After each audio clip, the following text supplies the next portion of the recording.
AR တိုင်းတွင်းမှာတော့အကြဆုံးများနေတဲ့အတွက်ရွေးတူဆိုရစစ်တပ်ဘက်က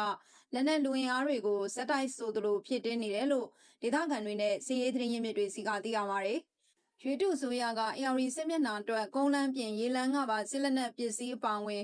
ရဲဘော်တစ်တွေကိုပါအင်အားဖြည့်နေတယ်လို့ဆိုပါတယ်။ AR တိုင်းတာပေါင်းမြို့နယ်တွင်းကကျက်သွန်ကွင်းနဲ့တဲပြူကျေးရွာတွေဘက်မှဆိုရင်အရက်ဖက်သုံးမော်တော်ယာဉ်တွေပြင်စစ်သုံးကားတွေကိုပါသုံးပြီး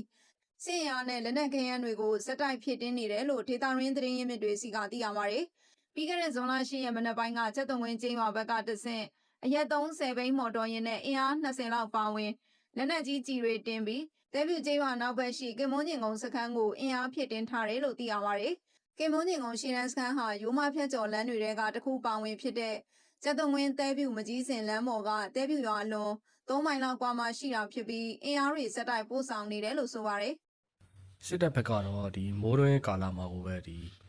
လူရောလက်နက်ရောရိတ်ခါအောင်အကုန်ဖြည့်တင်းနေတယ်လို့ပြောလို့ရတယ်ဗျ။ဒီကုန်းလန်းကဖြည့်တာရှိတယ်လို့ဒီအခုမိုးများလာတော့ဒီဇက်တင်မော်တွေနဲ့ချင်းတွင်းမြစ်ကြောင်အတိုင်းတက်လာတဲ့စစ်တပ်ရဲ့စစ်သမောတွေကိုတော်လိုင်းရေးတပ်ဖွဲ့ကအသေးခံ drone နဲ့တိုက်ခတ်ခဲ့တဲ့ရုပ်သံမှတ်တမ်းတစ်ခုလူမှုကွန်ရက်မှာပြန့်နှံ့နေပါတယ်။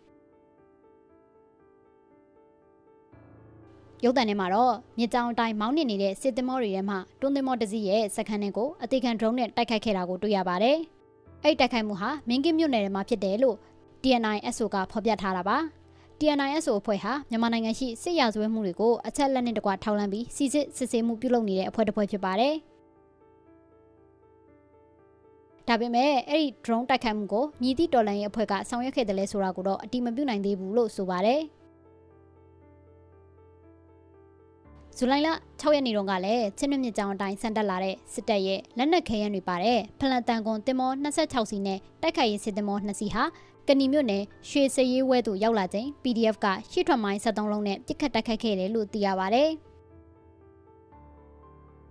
အရခိုင်တပ်တော် AA ကမြန်မာနိုင်ငံရဲ့တော်လှန်ရေးအင်အားစုအတွင်းစစ်ရေးအရာအထိရောက်ဆုံးတော်လှန်ရေးလက်နက်ကိုင်အဖွဲ့ဖြစ်လာတယ်လို့အမေရိကန်ကြီးဆိုင်လုံခြုံရေးနဲ့ပထဝီနိုင်ငံရေးဆိုင်ရာသုတေသနအဖွဲ့ Jamestown Foundation ရဲ့လေ့လာသုံးသပ်ချက်အစီရင်ခံစာမှာဖော်ပြထားပါတယ်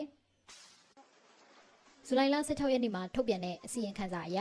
AA ကရခိုင်ပြည်နယ်18မြို့နယ်အနက်14မြို့နယ်နဲ့ချင်းပြည်နယ်ပလက်ဝမြို့နယ်ကိုထိန်းချုပ်ထားပြီးမြန်မာဘင်္ဂလားဒေ့ရှ်နယ်စပ်တစ်လျှောက်အပြင်ရခိုင်ရှိတရုတ်နဲ့အိန္ဒိယရဲ့အရေးပါတဲ့အခြေခံအဆောက်အအုံစီမံကိန်းအများစုကိုလည်းထိန်းချုပ်ထားတယ်လို့ဖော်ပြထားပါတယ်။